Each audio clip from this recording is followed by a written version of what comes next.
जिंदगी के कुछ रास्ते ऐसे भी होते हैं जहां हर तरफ अंधेरा होता है, दिल बोझल हो जाता है, आंखें ख्वाबों का ध्यान छोड़ देती हैं और रूह पर मायूसी का बादल छा जाता है। ऐसे वक्त में इंसान सोचता है, क्या वाकई मेरी दुआएं सुनी जा रही हैं? क्या कोई रास्ता है मेरी तन्हाइयां ख़त्म होने का? मायूसी अल्लाह पर ईमान रखने वाले का रास्ता नहीं है। कुरान हमें झंझोड़ कर कहता है, इससे ज़्यादा अल्लाह की रहमत से ना उम्मीद ना हो, यकीनन अल्लाह तमाम गुनाह मुआफ़ कर देता है। मायूसी शैतान का हथियार है और उम्मीद अल्लाह की तरफ से तोहफा है।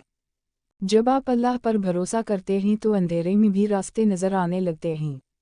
जब आप दुआ करते हैं तो वही दुआ आपकी रूह को जिला बख्शती है, चाहे ज़ाहिरी हालात वैसे के वैसे रहें।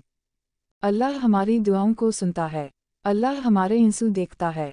अल्लाह हमारी खामोश ससकीन को भी समझता है।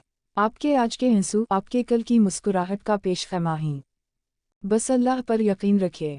बस दिल में ये यकीन रखें कि मेरा रब मेरे हाल से बाखबर है।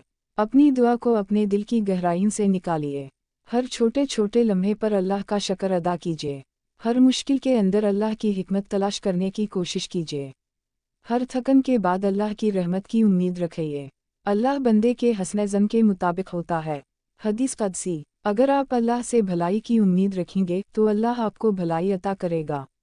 इंशाअल्लाह। मायूसी को अपने रब के वादों के सामने रख कर देखिए।